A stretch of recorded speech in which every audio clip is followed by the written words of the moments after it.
কিছু কিছু ইউটিউবার আছে, আমার সামনে কথা হয়েছিল, এই মেয়েরা যে সময় ইউটিউবারে নিয়ে আসে, তখন দেখি এই মেয়েকে ইউটিউবার শিখা দেয়, তুমি ইয়াসিনের সাথে এমন এমন অ্যাক্টিং করবা, আমরা যেভাবে বলবো সেভাবে তুমি প্রেমের অভিনয় করবা। কারণ কে লেগা বললো জানেন? একমাত্র ভিউ কামানির লেগা।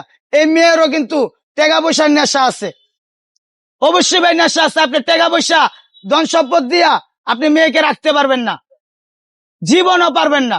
কারণ এই মেয়ের টাকার নেশা বহুত।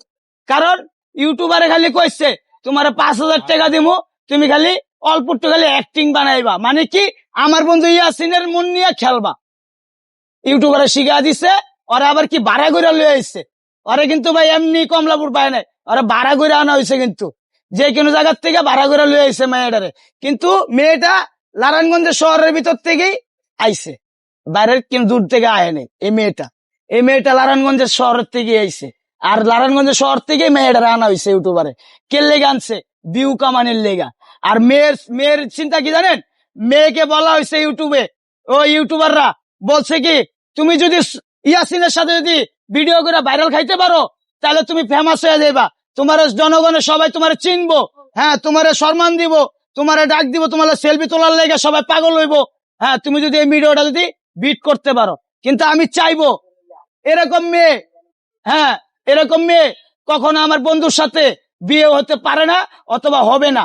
কারণ আমরা এক রক্তের না হইলো কি ভাই, এক প্লেটে ভাত খাইছি এক লোক, আমি আর ইয়াসিন। আর এই মেয়ে তো নারায়ণগঞ্জে যে লেনলাইনে বললাম তো বইয়া আসছিল।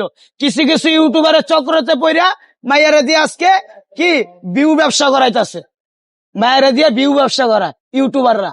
কোন ইউটিউবার? যারা মনে করেন সত্যি কথারে মিছা বানায়। কিছু কিছু ইউটিউবারের কারণে আমাদের সত্যিকারের যারা যারা মনে করেন এই যে টিভি আবার সময় সংবাদ যারা আছেন তাদের ভালো ভালো চ্যানেল মনে করেন কি নষ্ট হয়ে যায় খালি কিছু কিছু ইউটিউবারের কারণে। আজকে দেখেন এটাই প্রমাণ। কারণ এই মেয়েরে ইউটিউবারে ভাড়া করে আনছে খালি আমার বন্ধুর সাথে প্রেমের অভিনয় করার লেগা। কিন্তু আমার বন্ধুরা তো কইছে কি আমি কুটিপুতির মেয়ে, কুটিপুতির মাইয়া হইলে এটা আমারও হাসি আয়। তুই যদি কুটিপুতির মাইয়া হইতি তাহলে লঙ্গির দোকানে যা লঙ্গি কিনা যাচ্ছে আমার বন্ধু ইয়াসিন রে। হ্যাঁ দেখেন ছবিটা, গাম খাইতাম অল্প, এত বেশি নেশাবানি করি না। কারণ কে লেগা আমারও নিজের একটা বিবেক আছে, রাস্তা জগতে মরে গেলে কে আইব না। এই কারণে কি ভাই আমি যদি অল্প একটু ফু দিতাম ফালা দিতাম। কিন্তু ইয়াসিন আর ওর বউ, ওই যে বললাম না মতিঝিল গুলচকরটা ব্রিজ আছে না পায়, আবার ওই ব্রিজে বই আবার লাইতে দুইজনে ফুলাইতো, ওর লগে তার ওর ছোট ভাই আসি খালি ফুয়াইতো। এই যে আমার বন্ধু ইয়াসিনের সাথে আরো দুইজন বন্ধু বান্ধব আছে, ওরাও ফুয়াইতো। আমি অস্বীকার যাবো না, আমি তো বললাম সব ভিডিওর ভিতরে দেওয়া আছে ভাই। ভাইরাল মাসুদ নেশাগরের ভিতরে একমাত্র গাঞ্জাটা খায়, কেল্লিগা খায় গান করার জন্য, মানে গান বলার জন্য। সেটা কিন্তু আমি গোপন রাখতে পারতাম, কেউ আমার জিজ্ঞাসা করছে করে নাই, কিন্তু আমি গোপন রাখি না। কারণ আমি যেটা খাই এটাই সত্য। স্যার আমি গান করার জন্য খাই, পুলিশে ধরছে আমারে, আমি ডাইরেক্ট বলছি স্যার আমি এটা খাইলে গান কইতে পারি, কয় তাহলে যা দূরে যা খাইছি।